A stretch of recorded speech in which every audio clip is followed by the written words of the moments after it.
కనికరం చూపడానికి కూడా స్వాతంత్ర్యం ఉండాలి. ఆ రీతిగా మన జీవితాల్లో ప్రభువుకి ఇష్టలైనటువంటి వ్యక్తులుగా మన జీవితాల్లో ముందుకు సాగడానికి ప్రయత్నం చేయాలి. ప్రైజ్ ది లార్డ్, హల్లెలూయా. మొదటిది దాసులై ఉండండి. రెండవది ఏం చేయాలట? కనికరం. అంటే రెండవది క్రియలు కలిగి క్రియలలో నిలకడగా ఉండాలి, నియమం కలిగి ఉండాలి. మూడవది కనుక మనం చూసినట్లయితే కనికరాన్ని కలిగి ఉండాలి. తీర్పు కంటే కనికరము గొప్పది. తీర్పు ఖచ్చితంగానే ఉండాలి, పదాలు కరెక్ట్గానే ఉండాలి. ఏదైనా చూసాడంటే చూసినట్టు ఉండాలి, చూడలేదంటే చూడలేదు అన్నట్టు ఉండాలి, గుర్తు లేదంటే నిజంగా గుర్తు లేదు అన్నట్టు కూడా ఉండాలి. కష్టం వచ్చేసిందని ఆలోచన మార్చుకోకూడదు. ఎందుకనంటే మనం కనికరాన్ని చూపే వారమై ఉండటం. స్తోత్రం చెప్పండి. ప్రైజ్ ది లార్డ్, హల్లెలూయా. మూడవది కనికరము. నాలుగో విషయాన్ని మనం చూద్దాం. కొరింథీయులకు రాసిన మొదటి పత్రిక 8వ అధ్యాయం 9వ వచనం. అయినను మీకు కలిగిన ఈ స్వాతంత్ర్యము వలన బలహీనులకు అభ్యంతరము కలగకుండా చూచుకొనుడి. నాలుగో విషయం ఏంటంటే మనకు అనుగ్రహించబడినటువంటి స్వాతంత్ర్యం, ఇంకొక మాటలో చెప్పండి, రక్షణ, మారు మనసు.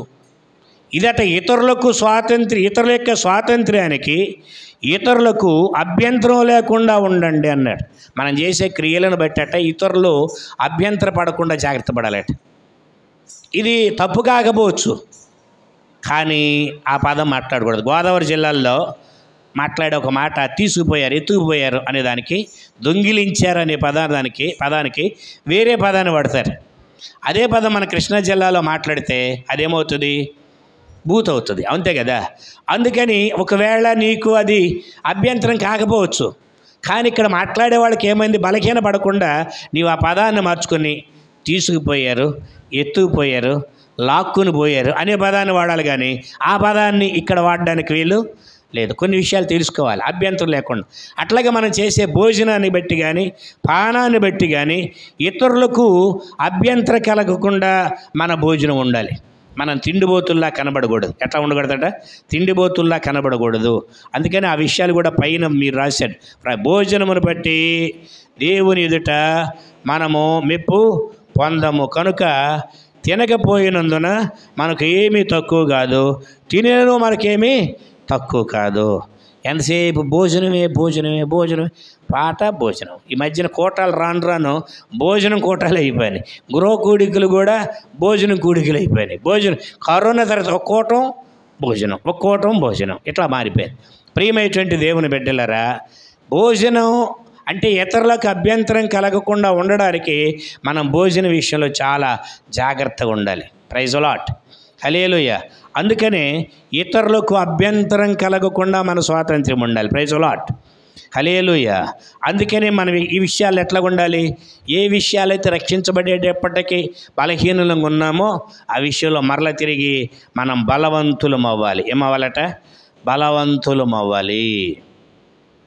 అంటే మనం తినే దాంట్లో ఏది తినాలి, ఏది తినకూడదు, ఎంత తినాలి, ఈ విషయంలో బలవంతులుగా ఉండాలి. ఏది మాట్లాడాలి, ఏది మాట్లాడకూడదు, ఆ విషయంలో కూడా ఎట్లా ఉండాలి? బలవంతులుగా ఉండాలి. ఏం చేయాలి, ఏది చేయకూడదు, ఈ విషయంలో కూడా ఎట్లా ఉండాలి? బలవంతులుగా ఉండాలి. Praise the lord. అప్పుడు ఇతరులకు మనము అభ్యంతరం కలుగజేయం. స్తోత్రం చెప్పండి. Praise the lord, hallelujah. ఇతరులకు అభ్యంతరం కలగకుండా ఆత్మీయ విషయాల పట్ల మనం ఎట్లా ఉండాలి? బలంగా ఉండాలి. స్తోత్రం చెప్పాలి. Praise the lord, hallelujah. ఆ రీతిగా మనం బలవంతులం అవ్వాలి. ఇది 4వ స్వాతంత్ర్యం. Praise the lord, hallelujah. 5వది బైబిల్ గ్రంథంలో మరొక మాట, 5వ విషయాన్ని జ్ఞాపకం చేసుకుందాం. రోమీయులకు రాసిన పత్రిక 8వ అధ్యాయం 20వ వచనం. ఏలయనగా సృష్టి నాశనమునకు లోనైన దాస్యము నుండి విడిపించబడి దేవుని పిల్లలు పొందబోవు మహిమగల స్వాతంత్ర్యము పొందుదునను నిరీక్షణ గలదై స్వేచ్ఛగా గాక దానిని లోబరిచిన వాని మూలముగా వ్యర్థపరచబడెను. సృష్టి యావత్తు ఇదివరకు ఏకగ్రీవముగా మూలుగుచు ప్రసవ వేదన పడుచున్నదని ఎరుగుదుము. అంతేకాదు ఆత్మ యొక్క ప్రథమ ఫలము నొందిన మనము కూడా దత్తపుత్రత్వము కొరకు అనగా మన దేహము యొక్క విమోచనము కొరకు కనిపెట్టుచు మనలో మనము మూలుగుచూ ఉన్నాము. సృష్టట యేసుక్రీస్తు ప్రభువారి యొక్క రాకడ కొరకు మూలుగుతుందట. మీకు అర్థమవుతుందా? ఎవరి కోసం మూలుగుతుంది? రాకడ కొరకు మూలుగుతుంది. ఎందుకనంటే యేసుక్రీస్తు ప్రభువుని నమ్మినటువంటి వారు, నమ్మినటువంటి ప్రజలు పొందినటువంటి స్వాతంత్రము నేను కూడా పొందాలి అంటట. యేసుప్రభు వారి పిల్లలు, దేవుని పిల్లలు పొందబోవు మహిమ కలిగిన స్వాతంత్రము పొందుదనను నిరీక్షణ గలదై మూలుగుతుందట. ఆ నిరీక్షణ కొరకు దేవుని పిల్లలు పొందబోయే మహిమ కలిగిన స్వాతంత్ర్యం. ప్రైజ్ ది లార్డ్, హల్లెలూయా. దేవుని పిల్లలు పొందినటువంటి స్వాతంత్రం మామూలు కాదండి. ఎటువంటిదట? మహిమ కలిగినటువంటి స్వాతంత్ర్యం ఇది. ఈ స్వాతంత్రం ఎదటివారి స్వాతంత్ర్యాన్ని ఇబ్బంది పెట్టదు, అంతే కదా. సాతానుకి దాస్యత్వం చెయ్యదు, శరీరాశ నేత్రాశ జీవపుడంబాలకు లోబడదు, కామ క్రోధ లోభ మోహ మద మత్సరములకు ఏం చేయదు, బానిసత్వము చెయ్యదు.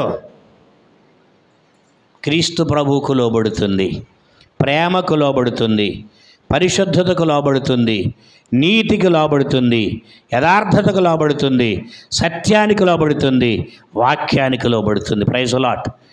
ఈ విషయములన్నిటి ద్వారా ఈ దేవుని పిల్లలట పొందబోయేటటువంటి ఆ మహిమ ఉందే, అది ఆ గొప్ప స్వాతంత్రం, పరలోక రాజ్యం. ఇప్పుడు మనం పొందిన ఇది కూడా గొప్పదే. యేసుక్రీస్తునందున్న వారికి ఇప్పుడు ఏ శిక్ష విధియు లేదు. గొప్ప మహిమ యేసుక్రీస్తు ప్రభు వారి యొక్క నామంలో మనకు అనుగ్రహించబడింది. Praise the lord. సృష్టి కూడా ఈ బాటలో నడవాలనుకుంటుంది. అందుకనే భక్తుడు అంటాడు, అంతటా నేను క్రొత్త భూమి క్రొత్త ఆకాశమును చూచితిని. ఈ భూమి ఆకాశాలు ఆ మహిమ కలిగినటువంటి ఆ భూమి ఆకాశాలుగా మారాలి అని ఇష్టపడుతున్నాయట. స్తోత్రం చెప్పండి. మనిషే ఇంకా అక్కడే ఉంటున్నాడు. ఎక్కడ? ఆ పాపంలోనే, ఆ బురద పందిలో దొర్లినట్లుగా, కుక్క తన వాంతికి లోబడినట్టుగా మనిషి ఇంకా ఆ పాపంలోనే బొర్లుతూ ఆ కుక్క తాను కక్కిన దాన్ని మరి అదే జుర్రుకున్నట్టుగా పాపాన్ని జుర్రుకుంటూ పాపంలో మానవుడు బ్రతుకుతున్నాడు. ప్రియమైనటువంటి దేవుని బిడ్డలారా, మనం విడుదల పొందాలి, విమోచించబడాలి. ప్రైజ్ ది లార్డ్, హల్లెలూయా. కాబట్టి ప్రియమైనటువంటి దేవుని బిడ్డలారా, దేవుని పిల్లలకి ఏ స్వాతంత్రం ఇచ్చాడంటే ఆయన మహిమ కలిగిన స్వాతంత్ర్యం. Praise the lord. భారతదేశంలో ప్రజలకు స్వాతంత్రం వచ్చింది. ఈ దేశం వాడు దోసుకుపోతున్నాడని ఇక్కడ స్వాతంత్రం వస్తే, ఈ దేశం వాడు ఇక్కడ దోసి విదేశాల్లో దాచి వస్తున్నాడు. ఏం చేస్తున్నాడు? ఇక్కడ దోచి విదేశాల్లో దాచి వస్తున్నాడు. ఇక్కడ దోచి విదేశాల్లో పెట్టుబడి పెట్టుకుని వస్తున్నాడు. ఇంకొక మాట చెప్పండి, ఇక్కడ దోచి విదేశాల్లో వేరే పేరు పెట్టి ఆ కంపెనీల పేరు మీద ఈ దేశానికి మరలా తిరిగి తీసుకొస్తున్నాడు. ప్రియమైనటువంటి దేవుని బిడ్డలు, ఎంత దుర్మార్గం చూడండి. కాబట్టి ప్రియమైనటువంటి దేవుని బిడ్డలు, రాజకీయంగా వచ్చిన స్వాతంత్ర్యం ఈ ప్రజల్లో ఆర్థిక స్వాతంత్ర్యాన్ని ఇవ్వాల, స్వేచ్ఛని ఇవ్వాల. ఇంకా అట్టడుగు ప్రజలు అట్టడుగునే ఉండిపోయారు. బలవంతుడు బలహీనుడు దోచేస్తున్నాడు. అధికారంలో ఉన్నవాడు అధికారానికి దుర్వినియోగం చేస్తున్నాడు. పేరుకే స్వతంత్ర సంస్థలు అని చెప్తున్నాం. ఇవన్నీ కూడా అధికారం ఉన్నవాడి చేతిలో బందీలుగా బ్రతుకుతున్నాయి. ప్రియమైనటువంటి దేవుని బిడ్డలారా, కానీ యేసయ్య మనకిచ్చిన స్వాతంత్రం నువ్వెక్కడా బందీవి కాదు. పరిశుద్ధతకే బందీవి అవుతావు, నీతికే బందీవి అవుతావు, ప్రేమకే బందీవి అవుతావు, కనికరానికే బందీవి అవుతావు. ఇట్లా ఆయన మనల్ని పిలిచారు. మహిమ కలిగినటువంటి దేవుని పిల్లలం భూమి మీద మనం. స్తోత్రం చెప్పండి. యేసు ప్రభువారు మనకిచ్చిన స్వాతంత్రం యొక్క గొప్ప విలువ ఏంటంటే మహిమ కలిగిన దేవుని పిల్లలం. మనం చూసి సృష్టి కూడా నేను కూడా మహిమ పొందాలి, క్రొత్త భూమి క్రొత్త ఆకాశం నాకు రావాలి అని చూస్తాడు. ఈ భూమి మరి ఎందుకు ఏడుస్తుంది? మనుషులు మతం కోసం కొట్టుకు చూస్తున్నారు, ఆర్థిక అంతస్తుల కోసం కొట్టుకు చూస్తున్నారు. ఒకడు ముందుకు ఎదుగుతూ ఉంటే అసూయతో మత్సరంతో ఏం చేస్తారు? ఆ ఇబ్బందులకు గురి చేస్తూ కొట్టుకు చూస్తున్నారు. ఎటువంటి పరిస్థితులు భూమి మీద ఉన్నాయి. యేసు ప్రభు వారు మనల్ని అందరినీ కూడా తన మహిమ కలిగినటువంటి రక్షణలోనికి లేక స్వాతంత్ర్యంలోనికి ఆయన మనల్ని నడిపించారు. ఒకటి స్వాతంత్ర్యాన్ని మనకిచ్చి ఆయన ఒకటి దాసులుగా ఉండమని చెప్పారు, రెండవది కనికరం చూపమని చెప్పారు, మూడవది క్రియలు కలిగి బ్రతకమన్నారు, నాలుగవది బలంగా బ్రతకమన్నారు, ఐదవది మహిమ కలిగిన దేవుని కుమారులుగా బ్రతకమన్నారు. ప్రైజ్ ది లార్డ్, హల్లెలూయా. మహిమ కలిగిన దేవుని కుమారులుగా. ఇది ఎంతమందికి యేసు ప్రభు వారు ఇచ్చారు అంటే, బైబిల్ గ్రంథంలో యోబు గ్రంథం 3:19 ప్రకారంగా అందరికీ ఆయన అనుగ్రహించాడు. స్తోత్రం చెప్పండి. Praise the lord. హల్లెలూయా. ఎవరికి ఇచ్చారు ఆయన? అందరికీ. 3:19 చదవండి. అల్పులేమి ఘనులేమి అందరూ అచ్చటనున్నారు. దాసులు తమ యజమానుల వశము నుండి తప్పించుకొని స్వతంత్రులై ఉన్నారు. స్తోత్రం చెప్పండి. ఏంటట? అందరూ స్వతంత్రులైపోయారట. అందరూ ఎక్కడేమని చెప్పాడు? అల్పులేమి గనులేమి అందరూ కూడా స్వతంత్రులు. అందరినీ ఆయన విడిపించిన దేవుడు. అందుకనే బైబిల్ గ్రంథంలో ఆయన అంటాడు, మరలా మనమట దాస్యమును కాడి క్రింద ఏం చేయకూడదట, చిక్కుకోవద్దు అంటాడు. గలతీయులకు రాసిన పత్రికలో 2:4 చదవండి. మనలను దాసులుగా చేసుకొనవలని క్రీస్తు యేసు వలన మనకు కలిగిన మన స్వాతంత్ర్యమును. చాలండి. సాతానుడట మనల్ని దాసులుగా చేసుకోవాలని, ఎవరి వల్ల పొందిన స్వాతంత్ర్యం ఇది? యేసుక్రీస్తు వలన మనం పొందేటువంటి స్వాతంత్ర్యాన్ని అందరూ పొందుకోవడానికి అర్హత ఇచ్చారు. ఈ స్వాతంత్ర్యాన్ని సాతానుడట మనల్ని దాసులుగా చేసుకోవాలని, యేసుక్రీస్తు వలన మనం పొందేటువంటి స్వాతంత్ర్యాన్ని వేగు చూచుటకు రహస్యముగా తేబడిన దొంగతనముగా ప్రవేశించిన కాపడ సహోదరులు ఉన్నారట. వారి వలన జరుగుతుందట. అంటే సంఘాన్ని పాడు చేయడానికి, సంఘంలోనికి లేక క్రైస్తవ్యంలోనికి ఏం ప్రవేశించింది? లోకం. ఏం ప్రవేశించింది? లోకం ప్రవేశించింది. ప్రతి ఒక్కరు కూడా లోకపు కోణంలో సంఘాన్ని చూస్తారు, కానీ దేవుని కోణంలో సంఘాన్ని చూడం. లోకపు కోణంలో సంఘాన్ని కట్టాలి, అట్లా కడితే అక్కడ జనం ప్రోగవుతారు, కానీ దేవుని కోణంలో సంఘాన్ని కడితే అక్కడ ప్రజలు ఇష్టపడరు. కానీ బైబిల్ గ్రంథం తెలియజేస్తుంది ఏమిటో తెలుసా? మీరు జాగ్రత్త సుమ. మరలా మీరు దాస్యమును కాడి క్రింద చిక్కుకోవద్దు. మరలా తిరిగి దాసులుగా చేసుకోవాలని సాతానుడు సంఘములోనికి వెలుగుదూత వేషం వేసుకుని వచ్చాడు, వ్యాపార ధోరణిలో వచ్చాడు. అర్థమవుతుందా? అహంభావపు ధోరణిలో వచ్చాడు. మళ్ళీ నిన్ను దాసుడిగా మార్చేస్తాడు. కాళ్ళు గడుకు పోసుకోమంటాడు. ప్రియమైనటువంటి దేవుని బిడ్డలరా, ఏ వ్యక్తిని యేసయ్య నామములో హెచ్చించవలసిన పని లేదు, కానీ అందరిని గౌరవించాలి. అంతవరకే. ఏం చేయాలట? గౌరవించుతాం, ప్రేమ కలిగి ఉంటాం, సహదాసులుగా ఉంటాం. స్తోత్రం చెప్పండి. సహోదరులుగా ఉంటాం, సమానత్వంలో ఉంటాం. Praise the lord. ఇక్కడ ధనవంతుడు అని అసూయపడ్డం ఉండదు, పేదవాడు అని ఉక్కుపాదంతో అణిచివేయాలనే తత్వం కూడా ఉండదు. ఇక్కడ జాలి ఉంటుంది, దయ ఉంటుంది, గౌరవం ఉంటుంది, సమానత్వం ఉంటుంది.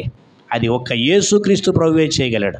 కారణం ఏంటంటే, ఎంత కాదన్నా భూమి మీద మనుషుల మధ్యన వైరుధ్యం ఉంటుంది, కానీ ఆ భిన్నత్వంలో, ఆ వైరుధ్యంలో ఏకత్వాన్ని ఇచ్చింది యేసుక్రీస్తు ప్రభు వారి యొక్క స్వాతంత్ర్యం. Praise the lord.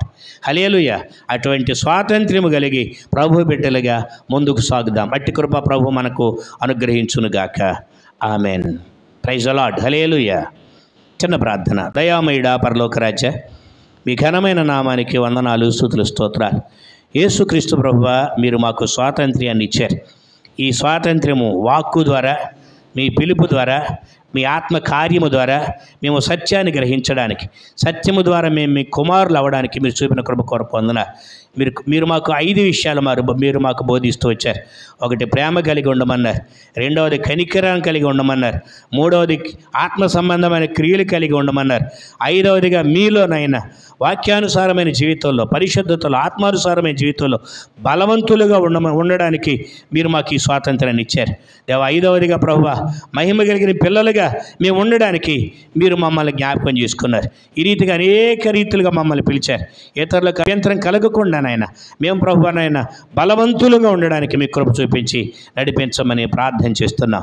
మీ దీవెన దయచేసి నడిపించండి. మీరు అనుగ్రహించిన ఈ స్వాతంత్ర్యాన్ని దేవానాయన మేము ప్రభువానైనా మన తిరిగి సాతాను కాళ్ళ దగ్గర తాకట్టు పెట్టకుండా యథార్థతతో, నీతితో, పరిశుద్ధతతో దేవ మీలో మీ నామ మహిమార్థమే మేము బ్రతకడానికి, మరలా దాస్యమును కాడి క్రింద చిక్కుకొనకుండా ప్రభు దొంగతనముగా సంఘంలో ప్రవేశించిన దేవా తండ్రి సాతాను సంబంధమైన క్రియలలో మేము పడకుండా పరిశుద్ధతతో దేవా, పరిశుద్ధమైనటువంటి నియమంతో దేవా నాయన మీ రాజ్యములో ప్రవేశించే వరకు ఈ లోకంలో యథార్థంగా బ్రతకడానికి చివరి దశలో ఈ రీతిగా దేవానాయన చివరి దశలో దేహ విమోచన కొరకు ఒక వ్యక్తి మూలుగుతూ ఉంటాడు. అదే రీతిగా సృష్టి సైతం మూలిగి దేవానాయన నీ పిల్లలు పొందబోయే ఆ మహిమ కలిగేటువంటి స్థానాన్ని సృష్టి భూమి ఆకాశాలు కూడా ఆ మహిమ కొరకు కోరుకుంటున్నాయి. కాబట్టి మేము మరింతగా మీ మహిమను కోరుకునే బిడ్డలుగా ముందుకు సాగుటకు కృపను గ్రహించి దీవించి మహిమ పొందమని ప్రార్థించి వేడుకుంటున్నాము తండ్రి. ఆమెన్.